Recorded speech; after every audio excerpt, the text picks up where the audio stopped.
क्या कहिएगा प्योर पंचायत में हम लोग मौजूद हैं। रघुनाथपुर का ये विधानसभा है। नौजवानों का अगर अब विशेष करके मिजाज हम जानना चाहें कि इस बार इस विधानसभा का प्योर पंचायत का जो नौजवान है वो क्या चाहता है। देखिए, प्याउर पंचायत के नहीं, रघुनाथपुर के जितने भी सारे पंचायतें हैं, सारे पंचायत के जो भी युवा साथी हैं, वो आदरणीय श्री तेजस्वी प्रसाद यादव के नेतृत्व में एक ऐसी सरकार चाहते हैं जो युवाओं के हक में आवाज उठाए और युवाओं को रोजगार दे। हम बिहार नौजवान इस बार किसके चाहते हैं। साथ, नौजवानों का क्या मिजाज इस बार? तेजस्वी के साथ रहेंगे। हम लोग बिहार प्लान से मुक्त करना चाहते हैं। मतलब रोजगार यहीं हो। रोजगार मेरे बिहार में मिले, तेजस्वी सरकार आएंगे तो यही हो जिस सकता प्रकार है। से तेजस्वी प्रसाद यादव जी ने वादा किया है कि हर घर में एक सरकारी नौकरी देंगे, हम उसी वादे के हम लोग आगे उठाएंगे और पूरे इस चुनाव में 6 नवंबर तक पूरे इस जो वादा किया है वो सारे लोगों को बताएंगे कि हर घर में एक नौकरी दिया जाएगा और इसी नेतृत्व में एक ऐसी सरकार बनेगी, एक खुशहाल और समृद्ध बिहार बनाने का काम हम लोग को करना है। क्या कहिएगा, किसके साथ है इस बार आप लोग? साबुद्दीन का लड़का साथ है लोग, हम लोग। हाँ। रोजगार चाहिए बस यहीं पे बस यहीं पर कंपनी खेलो, कुछ भी हो, दूसरा देश नहीं जाना पड़े हम लोग को। यहाँ पर बिहार में अब जाइए, देखिए सब दूसरा देश में है लोग। हो गया ऑस्ट्रेलिया, हो गया अमेरिका, हो गया साउथ अफ्रीका, हो गया सब अलग अलग देश में है लोग। हम लोग को बस इतना ही ख्वाहिश है, रोजगार मिल जाए। क्या कहिएगा, ओसामा साहब यहाँ से पहली बार चुनाव लड़ रहे हैं। हम लोग ओसामा साहब के साथ हैं जी। जी। रघुनाथपुर का क्या मिजाज है इस बार? परिवर्तन होने जा रहा है। इस बार एकदम परिवर्तन है। इस बार हम लोग ओसामा साहब के बस जिताने वाले हैं और अल्लाह चाहेंगे तो इंशाल्लाह जीतेंगे।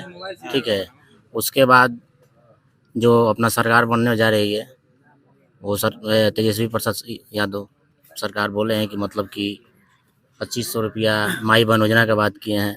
उनका सरकार जब बनेगा तो हम लोग माई बहन योजना 2500 रुपया के अलाउ किए हैं। उसके बाद हर घर में रोजगार की बात किए हैं।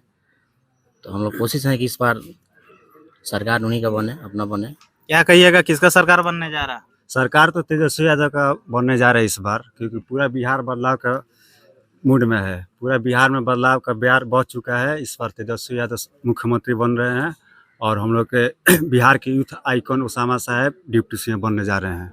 यहाँ से जिता कर भेजिएगा तो डिप्टी सीएम बनेंगे। जी जरूर, इंशाल्लाह जरूर बनेंगे, क्योंकि ये हम लोग रघुनाथपुर का पूरा युवा एकजुट मतलब मजबूती के साथ उनके साथ खड़ा है और वो यहाँ से जीत के जाएंगे तो तेजस्वी यादव जी बिहार में काम करेंगे और ये ओसामा साहब सिवान और रघुनाथपुर में बहुत बेहतरीन काम करेंगे।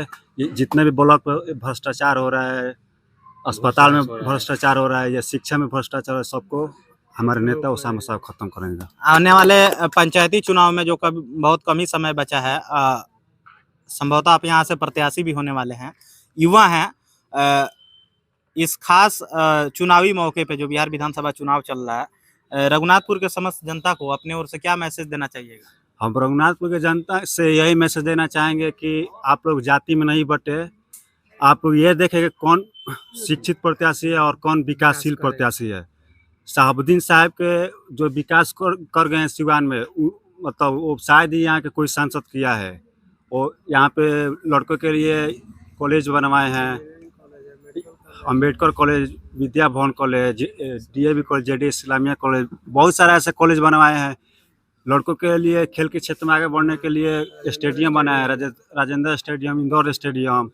उनके शासनकाल में यहाँ डॉक्टर मात्र 50 रुपये फीस लेके यहाँ के गरीब गुरबा लोग का इलाज करते थे।